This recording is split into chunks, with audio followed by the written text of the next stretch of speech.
সূরা আল লাল, মক্কায় অবতীর্ণ, আয়াত 21, রুকু 1। বিসমিল্লাহির রহমানির রহিম। রাতের শপথ যখন তা আঁধারে ঢেকে যায়, দিনের শপথ যখন তা আলোয় উদ্ভাসিত হয়, পুরুষ ও নারী যা তিনি সৃষ্টি করেছেন তারও শপথ। অবশ্যই তোমাদের চেষ্টা সাধনা হবে নানামুখী।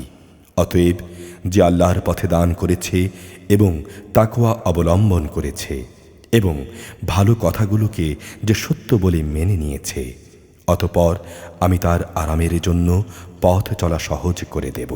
যে ব্যক্তি কার্পণ্য করেছে এবং বেপরোয়া ভাব দেখিয়েছে এবং যে ভালো কথাকে মিথ্যা প্রতিপন্ন করেছে, অতঃপর আমি তার দুঃখ কষ্টের জন্য পথ চলা সহজ করে দেব। তার রাশি রাশি ধন সম্পদ তার কাজে লাগবে না যখন তার পতন হয়ে যাবে। অবশ্যই মানুষকে সঠিক পথ প্রদর্শন করার দায়িত্ব আমার উপর। দুনিয়া আখিরাতের নিরঙ্কুশ মালিকানা আমারই জন্য। অতএব আমি তোমাদের জ্বলন্ত অগ্নিকুণ্ডের ব্যাপারে সাবধান করছি। নির্ঘাত পাপী ছাড়া অন্য কেউই সেখানে প্রবেশ করবে না।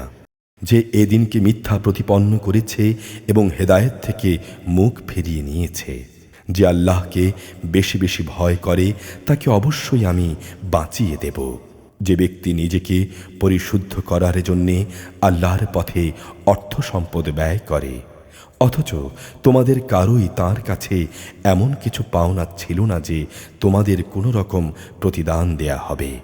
হ্যাঁ, পাওনা এটুকুই যে সে শুধু তার মহান মালিকের সন্তুষ্টি কামনা করবে।